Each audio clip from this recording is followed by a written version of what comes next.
In the holy book of Super, chapter 88, verse 1, the family that listens to Super FM, they stay together, and so shall it be. Super FM. Super FM. It's 10:30 a.m. Good morning. Today's Thursday, the 28th day of August, 2025. Welcome to our special radio series on ending female genital mutilation in Edo State. My name is Doris. This is your one family, one radio station, Super 88.1 FM. This special radio series is brought to you by the Women's Rights and Health Project with support from UNICEF Nigeria.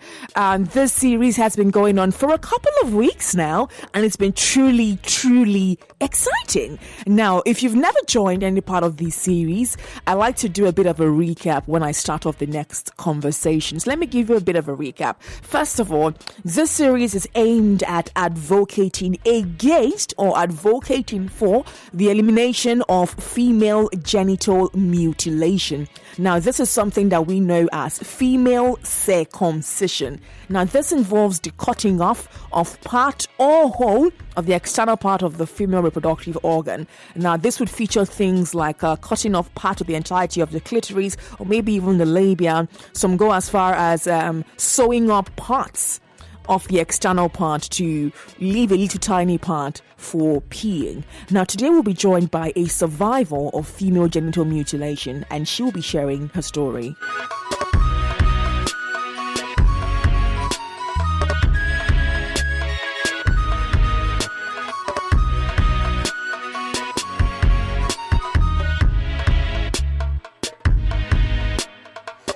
Now, she will be joining us virtually today to share her story, and I'm looking forward to our conversation.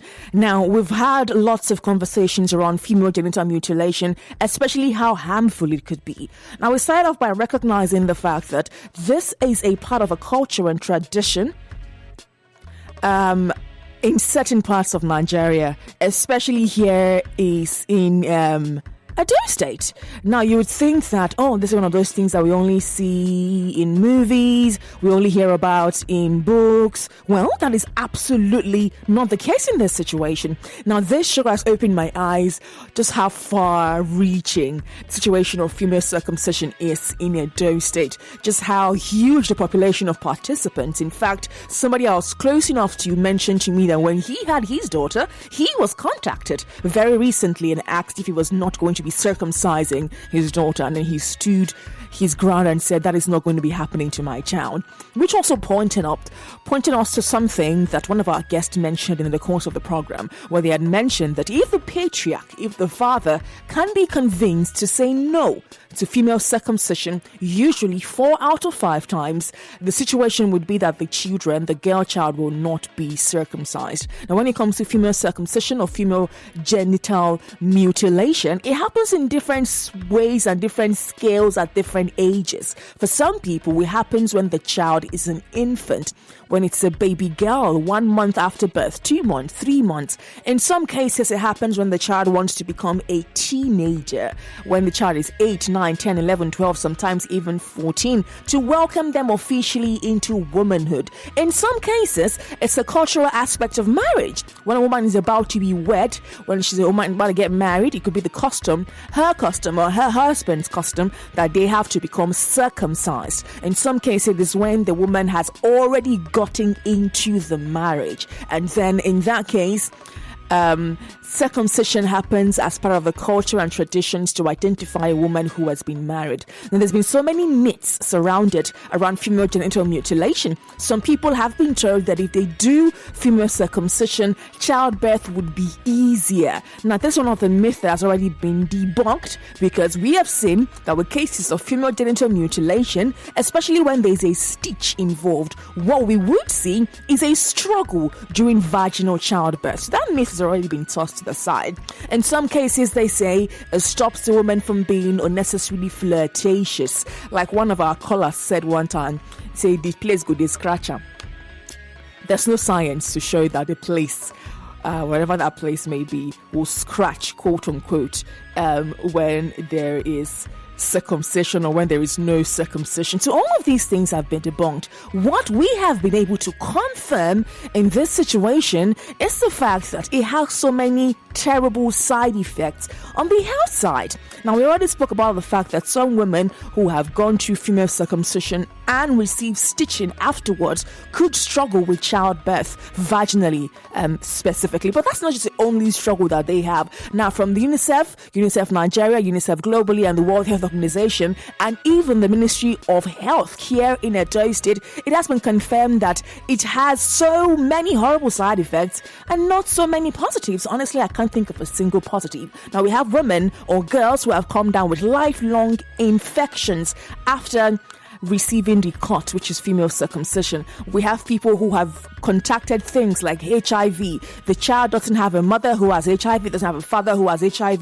They were birthed in the hospital, everything was done safe. And then after the circumcision, using unsterilized equipment, this child could pick up HIV. This child could pick up hepatitis B. This child could pick up other chronic infections. This child could struggle with urination. After this, some of them have a lifelong urinary tract problems. And in some cases, we have seen death of young girls or young women or even babies because there could be severe bleeding happening from that situation, and which can lead to death in some cases. And one more recent example I made was a case that happened in Zambia. I've mentioned it so many other times. Well, today we are supposed to be joined in by a guest who seems to be having connectivity problems as she's to join us virtually. So let's see if we can provide her with a tiny bit of assistance in a tiny moment. See exactly where you are.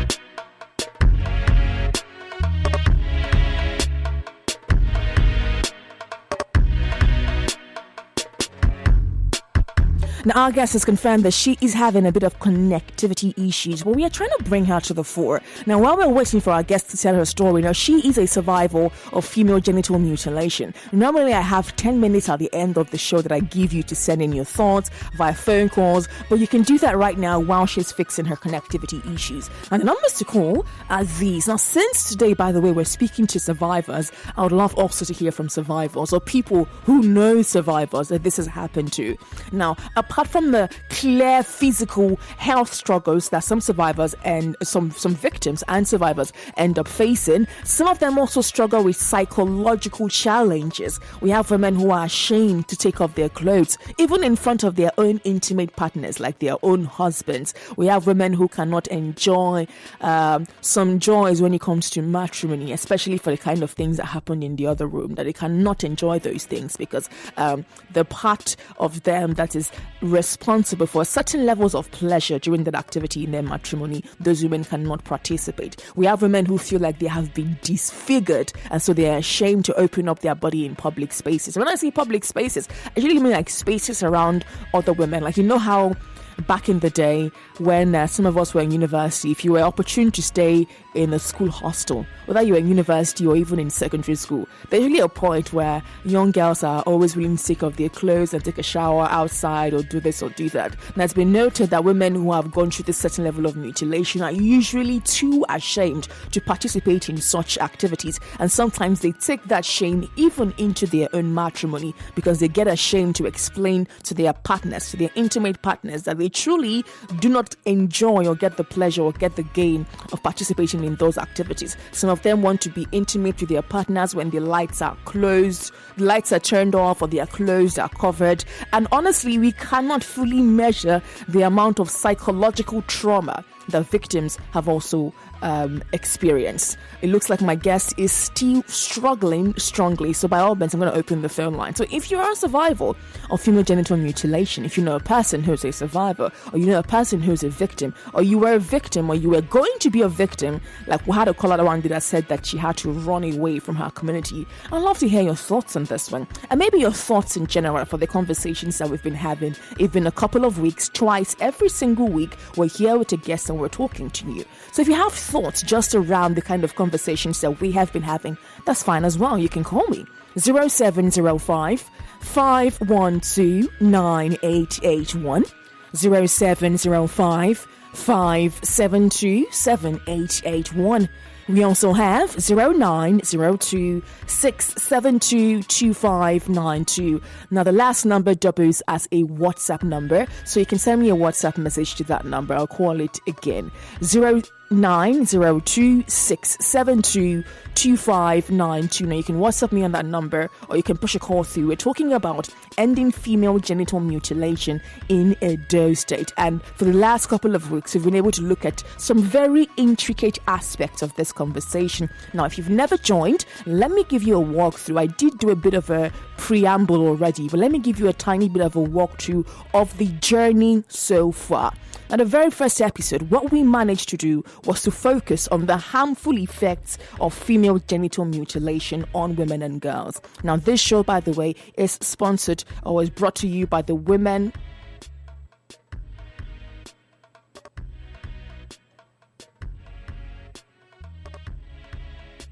Okay, just a moment. I think my guest is connecting. I just got that information right now, so let's see if we can make it happen. All right. Hello. Good morning. Morning, Miss Joyce. Okay, welcome. Happy to have you. It seems you had a bit of struggle joining us this morning. We've been waiting for you for 12 minutes. Welcome. Yes. It's not connecting. I don't know what's happening. It's not connecting. It could be internet connectivity, but you're here now, and I think that's all that matters. So we're going to start off by just allowing you to introduce yourself to our listeners. Okay. Good morning, everybody. Good morning, everyone. My name is Mrs. Doris Okotor. I'm the Vice Principal of Wisdom Group of School, Ikwebe, Edo State. All right. So I was made to understand that you are a survivor of female genital mutilation. Is that correct? Very correct, ma'am. All right. So can you just talk to us, share with us, at what stage in life did you experience this female circumcision? And if you can just walk me through the whole process, I would love that. Okay. Well, according to my parent, according to my mom, she said I was mutilated at the age of 8 days. I was 8 days old. That was when they did the circumcision for me. So because I was about 15 years, when I was 15 years old, I noticed, something was missing in my body when I had to check my friend's own, female to female, because I attended a boarding school. So I had to go home, to ask my mom, what's going on? Something like this is not in me. What's up? And she told me, she said I was, there's something we call it in our language in Edo State. And she said it. I said, wow, how is it a good thing? She said, at then, let's say she was ignorant of it. I could remember my mom who said, I'm so sorry. That was what she said that particular day. We believe, there is a belief that made us to do things like that. So she told me that at the age, I was 8 days old when I was mutilated. Interesting. That's around the same time that young boys also get circumcised. So it was carried out as if you were a boy. Interesting. Yes. So, you said you realized what it was at the age of 15. Health-wise and emotional-wise, how has it affected you? My dear, emotionally, we are on life, we understand. It's a bad experience. Very, very bad emotionally, because I'm married, I have 3 kids. Yes, so it's just as if we are just there. Just do whatever you want to do and get off. That vibes. That's when you say you say somebody's turning you on and all that. It's not like that. Nothing. So we just fulfill our righteousness by just saying, okay, you want to meet our opposite sex. So emotionally, I am not happy. I'm not. Health-wise, I got to realize that there is nothing good in FGM. That's just the truth. There is no good thing about it. It's just like when you cut parts of somebody off, and the sensitive part at that matter. You know how it feels. So my sister, health-wise, is not something to write home about. It's not. Wow. Now, let's circle back to the conversation that you had with your mom. So when she did tell you that, this happened to you at this age, I didn't know any better, it was a strong belief at that time. When you finally came to the realization and then moving into adulthood, knowing what you did you receive any kind of counseling, any kind of assistance, or were you just left to go and figure out life by yourself? I didn't receive anything. The truth of the matter there is that at that period when I asked my mom, she said immediately when they came back from the hospital, it was not funny. I almost bled to death. That they had to rush me back to Lutz because we were then in Lagos. Lutz, that's Lagos State Teaching Hospital. They rushed me there. I spent about 2 months or thereabout trying to bring me back alive. If, this our belief, she was now trying to relate it to maybe it is witches and wizards that put their hand. That's why the bleeding did not stop. My mother said I bled, I had to, she was using Pampers for me, napkin. No, at that time it was napkin. That she was using napkin for me. You can imagine a child of 8 days, transfusion upon transfusion. She said she spent a lot. She had to sell some of her things to make sure that she bring me back to life. Then some midwives there, some nurses there were quarreling with her. They don't do this. At that time, this is about 1982. I was born 1982, you understand? So there was no support to my sister. My mother said she sold most of her properties. Wow. To make sure that she bring me back to life. So to me, I don't even know that it's more or less like a serious crime there. Nobody came to rescue, nobody. She said she was just there. She spent extra 1 month to clear the bills. It was not easy. So you can imagine. No support, no encouragement from anybody. It was just condemnation to my parents. So there was no support. There was nothing. We were just left all alone. Wow. So let's look at challenges. So there are challenges for personal life, challenges for family. What kind of challenges would you think, or would you say that you have faced being a victim of female genital mutilation? Well, the challenges I know that I've faced, sex-wise. Yeah, sex-wise. And that's the challenge that I know that I faced. And most of the time, prone to infections and all that. Wow. Because when I had my 3 kids, I had my 3 kids normal. I didn't go for cesarean section. So happy to hear that. Giving birth to them, especially the first one, my sister, I don't know what these hospital people used to call it. I got a tear. Massive one. When I mean massive one, I mean massive one. It took me almost 2 weeks. I couldn't sit down. You understand? I did not sit. If I want to sit down, I'll just manage. I'll lie down on the bed. All because of this mutilation. It has been pain. Yeah. So that's the reason why I cut off. I said, no, I'm not giving birth again. It's okay. The 3 I had it's okay for me because the thing is not there, nothing to help. They have to cut it, they have to pass through to give it a deep cut so that the baby can come out. So it's a sad one. It's a sad experience, my dear. I'm deeply so sorry that you've been experiencing this so far. I'm trying to compose myself and there's tears in my eyes because this is such an awful experience and one that you did not even have a choice in any way, shape or form. It just happened to you. Exactly. So for other women and girls out there, you explained that when it happened to you and then the financial struggles your parents had after trying to even just keep you alive.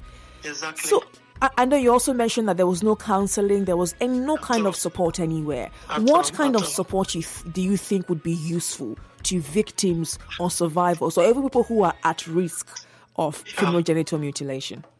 Okay, my dear, before the RAP organization came to our school, on my own, by the grace of God, at least the people that came to school that they saw it, on my own, I've been fighting against it on my own before they came. You know, I have a group where I gather female students from GSS 3 to SS3.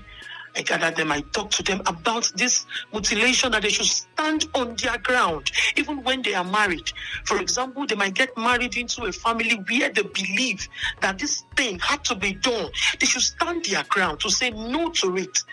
Because even at 8 days old, when I see the picture on a textbook, social studies about harmful traditional practices, I saw the picture where the old woman, took a razor blade to, oh Jesus, the thing pierced into me because I had to picture myself into that scenario.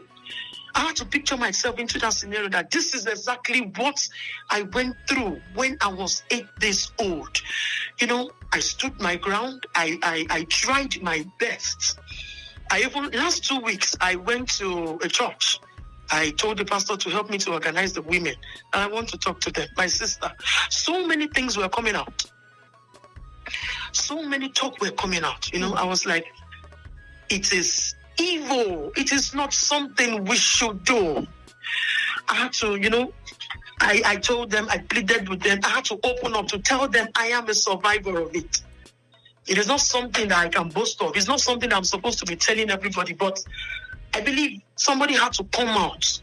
Somebody had to speak out. Somebody had to let people know that the implication of this thing is much more greater than the benefit which they think a child is supposed to get from it. I don't know if you understand me. I do understand you.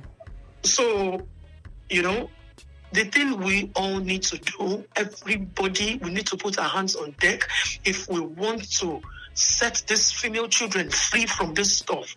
We need to keep saying it. We need to keep talking it. Not only trafficking and all that. That is what most people, most organizations, most NGOs, that is where they channel most of their things to. No, this thing also is just, giving out a child in marriage, and at the end of it, the girl will not even enjoy sex with the husband. Is that one not even worse than saying a child is being trafficked? I don't know if you understand. Anyways, for every marriage, the joy in marriage, number one, before children, is sex. And if a woman is not getting it, what do you expect?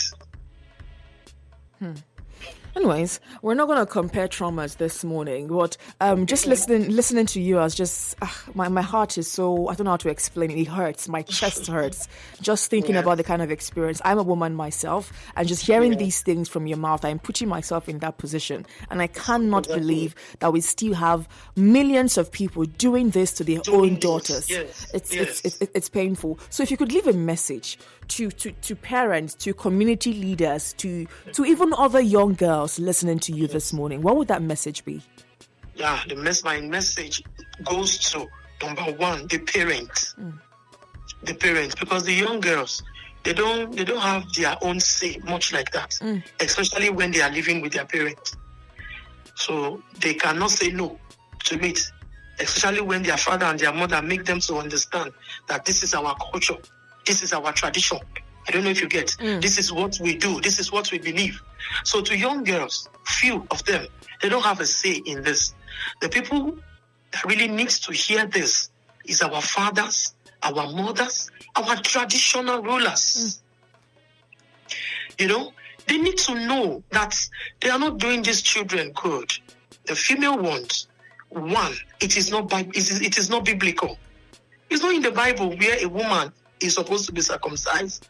So the message I'm leaving, I will plead. It is not about fight now or anything. That our parents, our traditional leaders, they should please look into this matter and help our female children to stay healthy and to be meaningful and useful to their marriages. They should please. That's just it. They should stop that tradition. They should stop. It's just like when a woman a woman commits adultery, a married woman commits an adultery, you understand? There are terms and conditions which the woman will go through, fortification process. Olden days, there are ways they do these things. Maybe by flogging or by disgracing the woman in the public and all that. If they have to modernize it, that they now do it secretly for the woman. I believe you understand what I'm saying now. They had to do it secretly for the woman, maybe they will kill goats and all that, something like that. At least I witnessed one. So also, they can also stop this female genital mutilation, because it's something that is a cage, is barbaric. It's an old school tradition.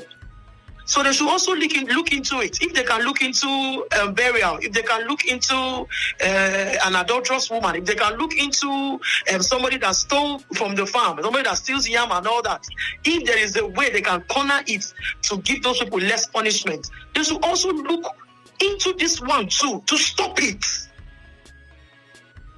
Wow. To stop it. We are not sacrificing anything to a deity. They are not giving anything to a god to say, okay, this is the reason why, or this is what will make the child to live longer, or this is what will make the child to stay healthier. It does not have any benefit. So they should stop punishing us. This has been a really, really tough one for us this morning. Normally, we leave extra time for people to make calls in and we ask you a few questions. But because we lost 10 minutes at the beginning of the show because you couldn't connect. I wanted to ask you this final question before I let you go. Now, I know that you're a school principal. And you mentioned that RAP has a program in your school, and I'm thinking about other schools that do not have this type of program. So, reaching out to other school principals, would you advise them to have a program similar like this in their schools? Yes, by the grace of God, when school resumes, I will do that myself. I don't need RAP to come from Benin to come and do it. I will do it by myself. That's the truth. Fantastic. I'm going to do it myself. At least we have 10 local governments in Igwebe local government. 10 wards, sorry. 10 wards. Yeah. 10 wards, yes, in Igwebe local government. So I will do it myself. I will do it. If it will take me to go from school to school, I will do it. Fantastic stuff. Thank you so much, Madam Doris. This has been very eye-opening. I know it must have been tough for you to retell these types of stories consistently, but I want to applaud you. I really appreciate your bravery. I really appreciate you taking out the time to do this with us today, and all the other lives that you have been affecting by telling your story. You are immensely brave, and we really appreciate you. Thank you. Thank you for joining me, and have a lovely day ahead. All right. Normally we give you time to speak to our guests, but our time is completely gone. But hopefully we can make out that time on Tuesday next week. Now, if you've listened to this and you're moved and you feel like you want to contact RAP, first of all, let's thank RAP. This program is brought to you by the Women's Right and Health Project with support from UNICEF Nigeria. And today we spoke directly with a survivor of female genital mutilation. And as you can see, she shared her story. And honestly, I'm still a bit shaking. I might have to take a break just after this conversation. Now, if you want RAP to come to your school, or you have inquiries, you have questions, you want to make a submission, even just to make a report of something happening in your own society, you could call RAP on 0701 194 8577 or 0913 520-5119, or you can reach out to them via socials at RAP Nigeria. RAP is spelled WRAHP.